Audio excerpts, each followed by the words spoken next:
The political atmosphere surrounding redistricting has become a fierce, national-level battle, moving beyond the typical decennial process.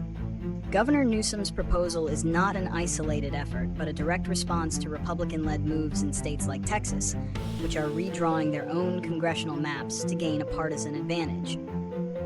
This tit-for-tat dynamic has elevated the issue, with Democrats in California aiming to offset potential GOP gains and maintain a check on federal power.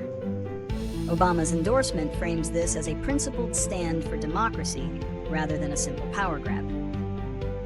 He and Newsom argue that California's plan is a responsible and temporary measure designed to restore balance only if other states proceed with politically motivated maps. The issue has become a flashpoint between the two parties, highlighting the high stakes in the fight for control of the U.S. House. Voters in California are expected to weigh in on the matter through a special election, turning this complex political issue into a public referendum on the future of electoral integrity.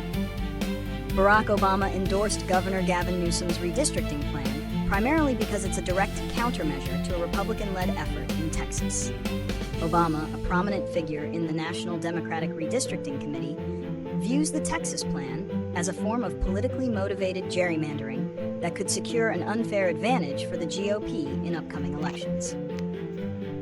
Obama's reasoning is that Democrats must respond effectively to prevent Republicans from perpetually rigging elections.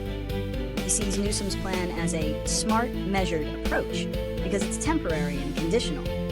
It would only go into effect if Texas or other Republican-led states proceed with their own partisan maps.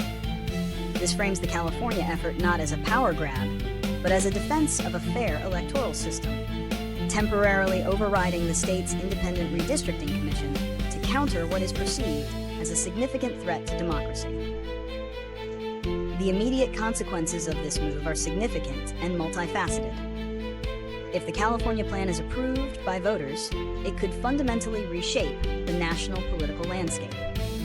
The new maps are designed to give Democrats up to 5 additional U.S. House seats in California, potentially offsetting Republican gains in other states and impacting the balance of power in Congress.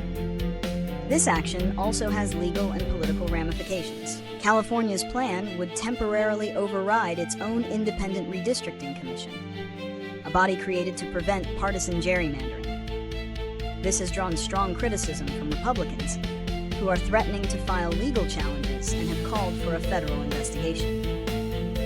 The move could set a precedent for other states to engage in tit-for-tat redistricting, escalating the national fight over electoral maps and further eroding trust in the democratic process.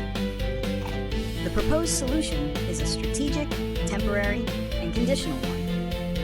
Instead of a permanent change, Governor Newsom is offering a new set of electoral maps for California that would only take effect if Texas or other Republican-controlled states proceed with their own politically motivated redistricting plans. This approach is not a long-term fix, but a direct tit-for-tat response to a perceived national threat to democratic fairness.